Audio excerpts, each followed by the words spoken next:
یہ لوگ عام طور پر سائنس اور ترقی اس کا بہانہ بناتے ہوئے نظر آتے ہیں کہ مذہب سائنس میں رکاوٹ ہے، مذہب ترقی میں رکاوٹ، سائنس مذہب کو ریکمینڈ نہیں کرتی۔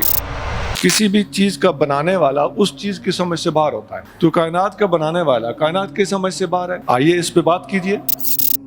علم کی تعریف میں بھی ان لوگوں کو سخت غلطی لگی۔ یہ کہتے ہیں جی یہ سائنس علم ہے، نہیں، انسان کی زندگی کے مقصد کو سمجھنا اور اس مقصد کو حاصل کرنا اور اچیو کرنا، یہ علم ہے۔ جائیں گھر بیٹھ کے سوچیں ٹھنڈے دل سے، جذبات میں نہ آئیں۔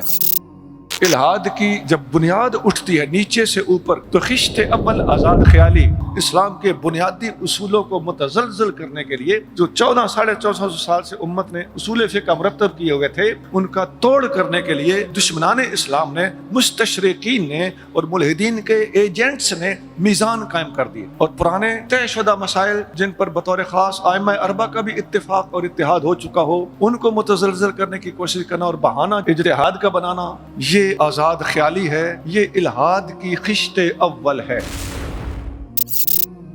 عزیزان گرامی، بجا تکفیر اور بے جا تکفیر، اس میں فرق۔ بعض لوگ بجا تکفیر کا بھی دروازہ بند کرنا چاہتے ہیں، یہ لفظ ہی ختم کر دو، یہ نہیں ہوگا، تمہارے ارمان تمہارے اندر ہی رہ جائیں گے۔ بجا فتویٰ بجا ہے، بے جا فتویٰ بے جا ہے۔ ہم یہ تمیز کرنا جانتے ہیں، ہمیں سکھانے کی کوشش مت کرو۔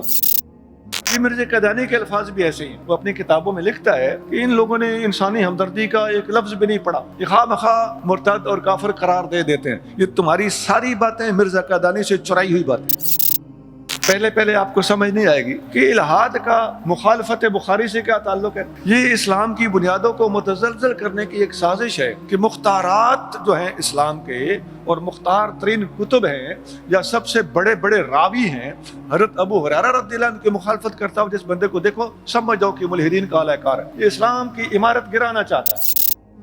آپ ان کو ایک سطح پہ لانا چاہیں تو ایک لفظ بولا جا سکتا ہے کہ یہ سب کی سب مخلوق ہے، ٹھیک، تو مخلوقیت کوئی مذہب تو نہیں، ایسے ہی انسانیت بھی کوئی مذہب نہیں۔ جمادات سے اوپر نباتات، نباتات سے اوپر حیوانات، حیوانات میں انسان، انسانوں میں مسلمان، اور ایمانداری سے بتا رہا ہوں مسلمانوں میں اہل سنت۔ کسی قسم کا رکھ رکھاؤ نہیں کرنا، کسی احساس کمتری کا شکار، کسی مصلحت کا شکار نہیں ہونا۔ بلا شبہ حق پر اگر ہیں تو اہل سنت ہیں، اور دنیا کے اندر 90% سے زیادہ اہل سنت پائے جاتے ہیں۔